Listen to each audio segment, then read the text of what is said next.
Bonsoir à toutes et à tous, nous sommes le vendredi 8 décembre, installez-vous confortablement, nous allons découvrir ensemble le sommaire de ce journal.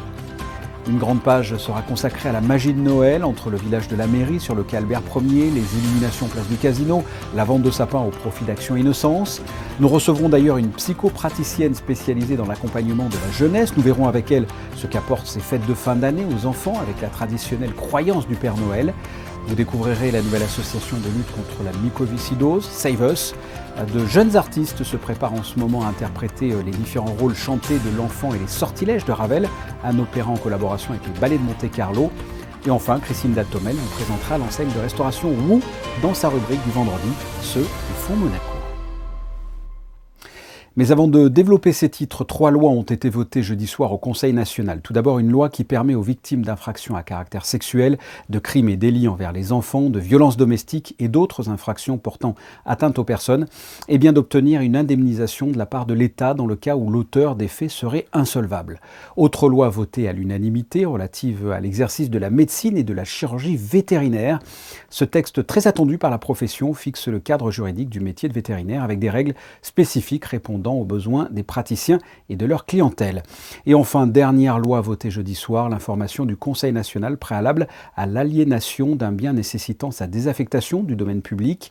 L'objectif, valoriser dans les meilleures conditions possibles l'utilisation et l'exploitation du domaine public de l'État, spécialement dans le cadre des opérations immobilières de construction et d'aménagement urbain.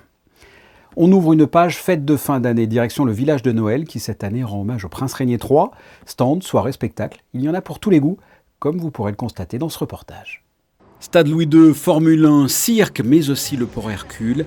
Les animations de fin d'année au sein du village de Noël mettent à l'honneur cette année les différentes passions du prince Régnier III au travers de grands décors de plusieurs mètres de haut. Vous savez que c'est le centenaire des commémorations du prince Régnier III et donc par conséquent, il ne pouvait pas en être différemment. Le thème du village de Noël est Prince Régnier III, prince passionné. Je ne vous cache pas que ça a été assez compliqué de trouver un décor qui pouvait rentrer dans le thème de Noël. Donc nous avons demandé aux prestataires de nous refaire plusieurs fois des propositions, tout en respectant la passion qu'avait le prince Régnier pour les animaux, pour les voitures, également pour le sport. Et il nous a, je pense, vous verrez, proposé quelque chose d'assez sympathique et qui respecte les photos que vous pourrez retrouver sur tout le parcours de ce village.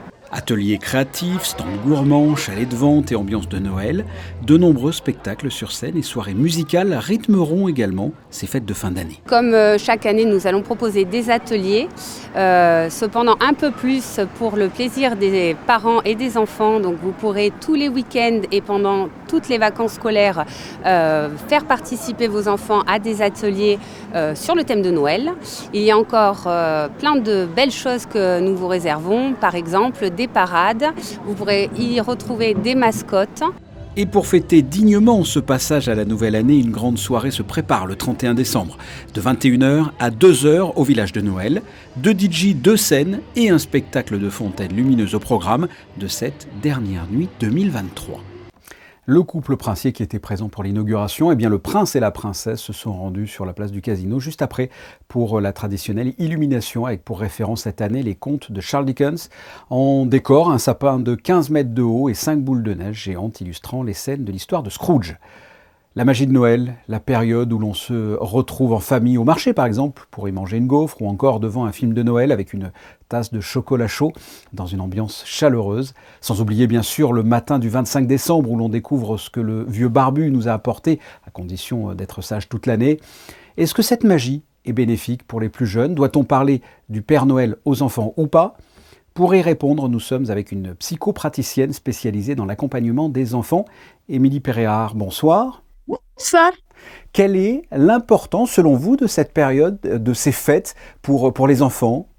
Bien, ces fêtes véhiculent une image de joie, de bienveillance aussi. En fait, ça véhicule de belles valeurs qui sont importantes, surtout dans les temps un petit peu compliqués que nous vivons. C'est toujours un moment d'attente aussi. C'est important finalement d'apprendre aux enfants à patienter. Mhm. Et c'est le cas, on le fait un peu avec le calendrier de l'Avent aussi. Exactement. Compter les jours, voilà, ça apprend la patience aussi, et donc à gérer un peu sa frustration. Et donc, pour attendre, il y a tout un tas, voilà, de choses qu'on peut faire, d'activités qui vont un petit peu donner une importance et permettre à l'enfant d'anticiper aussi. Donc, c'est pour finalement, il y a énormément de choses qui se jouent. Et comment, selon vous, doit-on aborder cette fête de Noël là, avec les enfants? Oui, c'est important de jouer avec les enfants en amont. Après, c'est vrai que ça dépend un peu des croyances de chacun. Voilà, pour certains, il va y avoir aussi une connotation religieuse qui a son importance. Pour d'autres personnes, ce sera plutôt l'univers un petit peu fantastique, l'imaginaire, développer l'imaginaire avec le mythe, entre autres, du Père Noël. Il n'y a pas que ça, mais ça fait partie des belles histoires qu'on raconte aux enfants et qui vont développer leur pensée magique, qui est présente jusqu'à l'âge de 7-8 ans. Voilà, donc c'est un bon moyen de développer ça, puis voilà, de véhiculer des belles valeurs aussi. C'est une période où les adultes mentent, alors peut-être pour la bonne cause, à leurs enfants sur l'existence d'un vieux barbu, hein, vous voyez de quoi je veux parler. Et est-ce que ça peut être dévastateur pour un enfant après d'apprendre la vérité? Bonne question. Et c'est une question que se posent de plus en plus de parents, puisque moi, j'entends dire un peu, voilà, dans mon cabinet ou même auprès de mes amis, qu'il y a beaucoup de parents qui décident de pas mentir, justement, pour plusieurs raisons qu'on pourra développer après. Une de ces raisons, c'est ça, c'est oui, mais lorsqu'on dira la vérité à notre enfant, lorsqu'il se rendra compte que c'est un mensonge, comment va-t-il réagir? Est-ce qu'il va être traumatisé? Alors, ça peut arriver. Ça peut arriver que l'enfant, effectivement, le vive très mal, cette révélation du parent. Je connais un enfant proche de moi qui l'a mal vécu, et lorsqu'il a su la vérité, il a dit donc la magie n'existe pas. Et c'était vraiment pour lui une terrible désillusion. C'est une désillusion qu'il doit de toute façon un petit peu vivre aussi. C'est l'apprentissage de la réalité. Néanmoins, c'est vrai que c'est rarement un traumatisme quand même. Et puis, ce qu'il faut, c'est savoir aussi le dire au bon moment. Comment est-ce que l'on doit s'y prendre justement pour annoncer la vérité à ses enfants? Alors souvent, les questionnements viennent des enfants qui entendent d'un tel qui leur a dit, etc. Donc, ils vont poser des questions d'abord un petit peu comme ça, un petit peu abstraites. Alors, est-ce que le Père Noël existe? Voilà. Donc, tant que ça reste pas très concret, on peut, si on le souhaite, en tant que parent, continuer à dire des choses un peu, je sais pas, oui, le Père Noël existe si on a envie d'y croire, ou il existe dans le cœur des enfants. Vous voyez, peut-être des choses un petit peu, comment dire, pas concrètes, quoi. Et par contre, si l'enfant commence à poser beaucoup de questions, mais alors il rentre par où? Oui, mais je comprends pas parce que est-ce qu'il va avoir comment il fabrique les cadeaux? Enfin, s'il pose tout un tas de questions très précises, ça veut peut-être dire qu'il commence à être dans la pensée plus concrète. Souvent, c'est vers l'âge de 7-8 ans. Et voilà, et qu'il veut savoir. Alors, on peut lui dire tout simplement, et toi, est-ce que tu as envie d'y croire encore, finalement? Enfin, de toute façon, tant qu'il nous reste la petite souris, c'est bon, hein. C'est une période où la grande majorité célèbre cette fête en famille, mais ce n'est pas forcément le cas pour tout le monde. J'imagine que ça peut être une période douloureuse aussi pour certains. Oui, c'est une période douloureuse pour certains. C'est une période où, comme je vous dis, certaines personnes peuvent être seules. Alors, il y a certaines familles qui accueillent des amis seuls, et bravo à eux, hein. C'est vraiment un bel acte de générosité, justement, qui font partie des valeurs de Noël, certainement. Et pour certaines personnes, évidemment, ça réactive aussi des douleurs, et c'est particulièrement le cas des personnes qui sont en deuil, hein, qui ont perdu un membre de leur famille et qui vivent un premier Noël sans eux aussi, hein. Ça peut être compliqué pour elles, c'est vrai. Mmh. Est-ce qu'il y a ce que l'on pourrait peut-être appeler un syndrome des fêtes en termes de, je ne sais pas, de dépression, peut-être même de suicide? Alors, le mois le plus compliqué, apparemment, ce serait plutôt le mois de janvier, Oui, en c'est ça. termes, voilà, de dépression et de L'après-coup, en suicide. fait, hein. L'après-coup, c'est vrai. Après, effectivement, et pour certaines personnes, cette période est vraiment compliquée à vivre. C'est vrai.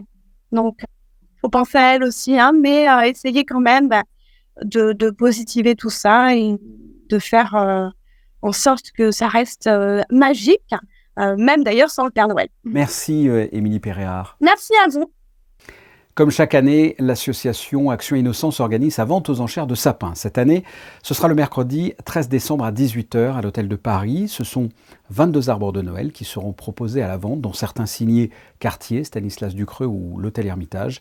Louisette Lévy-Soussan et Frédéric de Chambure reviennent sur les objectifs d'Action Innocence au micro d'Émilie Terrasson et Thomas Deus.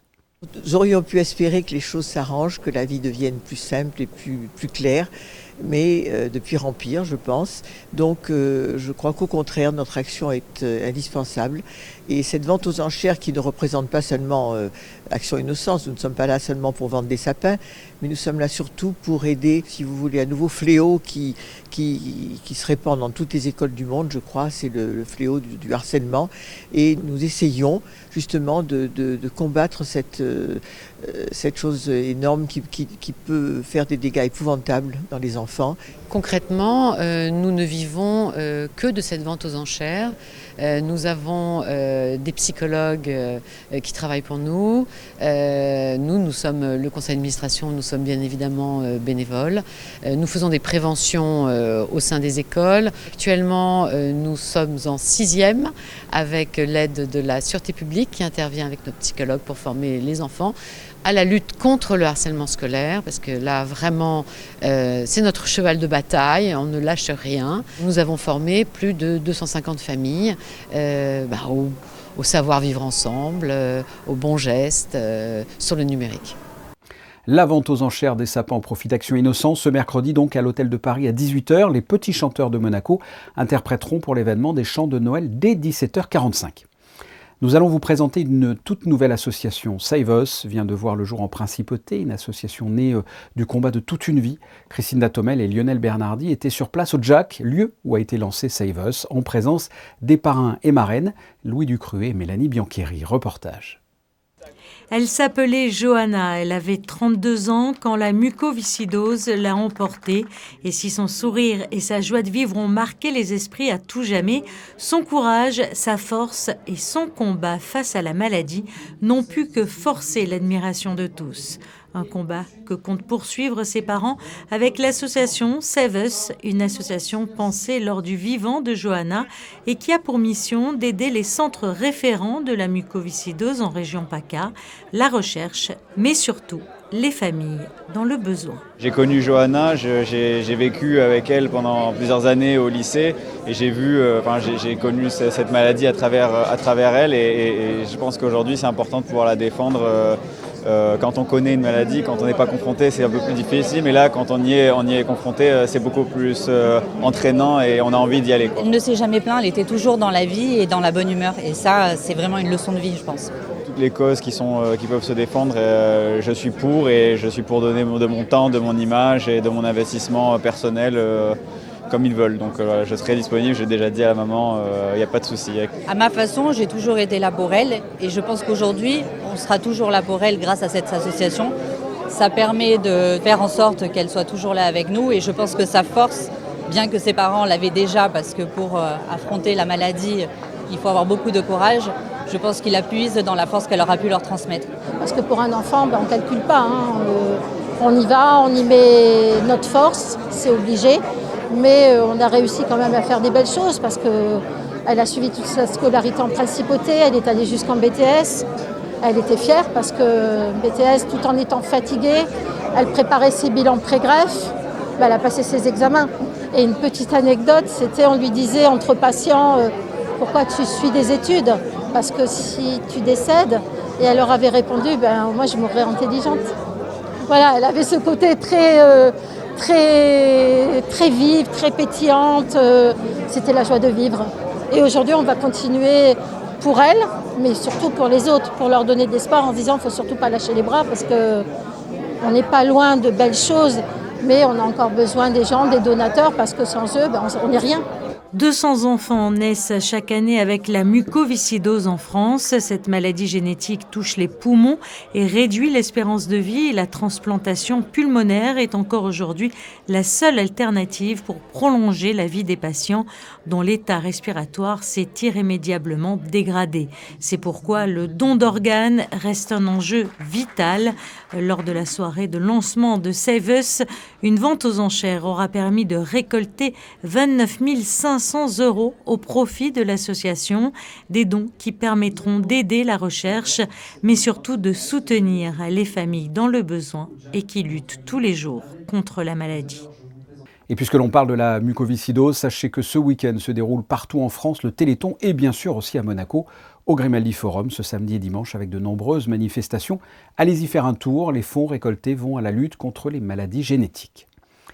Toujours en bref, le souverain a remis jeudi soir au Yacht Club des diplômes à des étudiants qui ont participé à un stage d'aventure Outward Band au Royaume-Uni. Outward Band Monaco est une association caritative fondée en 2004. Parallèlement au travail de Jean-Christophe Maillot avec le grand spectacle de fin d'année du 20 au 23 décembre au Grimaldi Forum consacré à l'enfant et les sortilèges de Ravel, qui rappelons-le est un opéra, eh bien de jeunes artistes se préparent en ce moment à interpréter les différents rôles chantés au cours d'une académie lyrique dirigée par Sophie Coche. José Sacré a assisté à une séance de travail, voyez son reportage.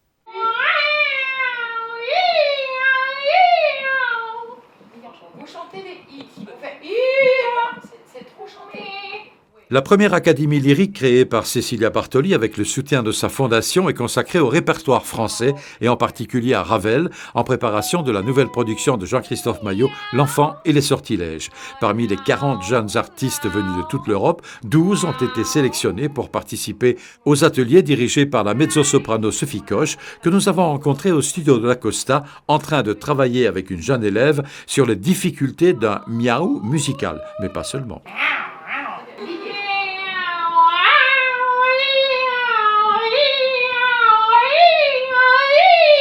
On articule le travail, évidemment il s'agit de travailler l'enfant et les sortilèges, donc c'est en français, donc il faut porter beaucoup d'attention à la manière de dire le français, à la prononciation, à la place de la voix qui est une place bien particulière quand on chante en français, donc il faut quand même rendre le texte très intelligible parce que c'est une musique qui va parfois très vite, c'est difficile, c'est une difficulté pour eux, être dans le style. Et ensuite, une fois qu'ils auront fait tout ce travail préalable, se retrouver avec l'orchestre et voilà, respecter les tempi du chef et pour accompagner les danseurs qu'ils ont déjà vus lundi.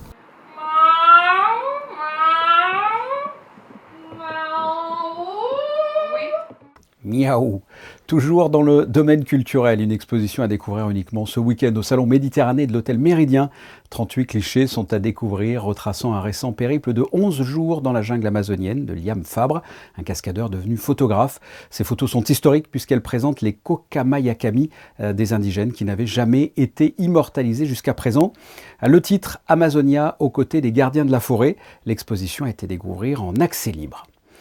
La traditionnelle course de Noël ou Giro de Natal se déroulera ce dimanche de 7h à 12h30. Il va donc y avoir des impacts sur la circulation des véhicules, mais aussi des bus de la CAM, du stationnement et de la circulation des piétons. En grande partie autour du Port Hercule et du Larvoto, mais pas que. Pour plus de renseignements, je vous invite à aller sur le site Waze, WAZE. Vous aurez des informations concernant Giro de Natal. Passons à notre rubrique du vendredi avec ceux qui font Monaco. Aujourd'hui, Christinda, vous nous avez donné rendez-vous rue Princesse Caroline.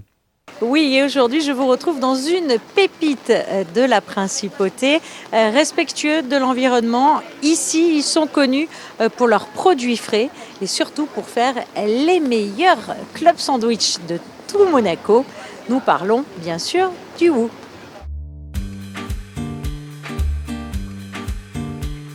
Là, on cherchait une petite affaire familiale à ouvrir et donc on est tombé sur cet emplacement.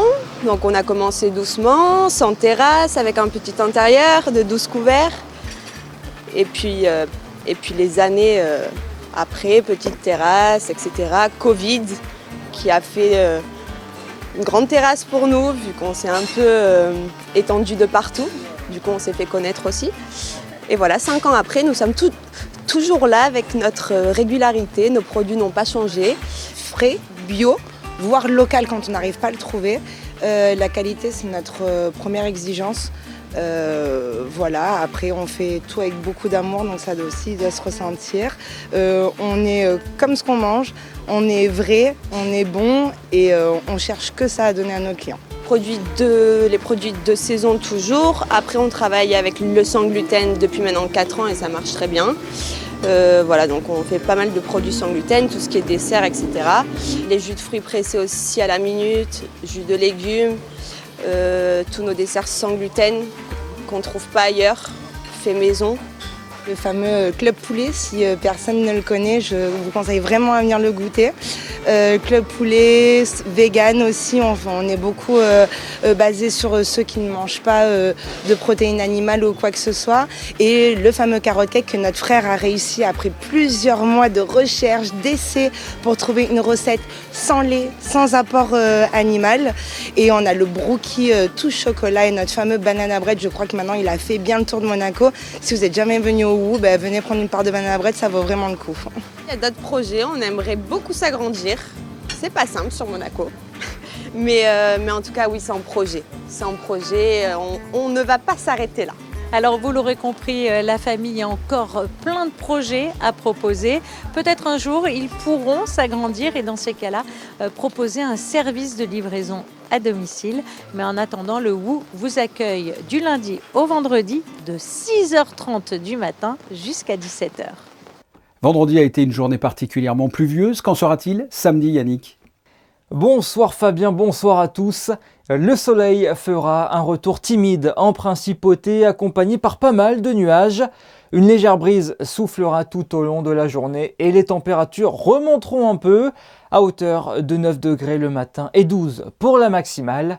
En ce samedi 9 décembre, Saint-Pierre-Fourier est à l'honneur. Saint-Pierre-Fourier, particulièrement célébré en Lorraine, il a œuvré notamment pour l'éducation des jeunes filles au XVIIe siècle. Vous les avez vus en vidéo et vous allez les voir en photo. Les illuminations, que ce soit celle de la mairie sur le quai avec le marché de Noël ou celle de la SBM, ce sont des photos de Stéphane Lana et Frédéric Nébinger. On se retrouve samedi à 19h. Je vous souhaite de passer une excellente soirée. Au revoir.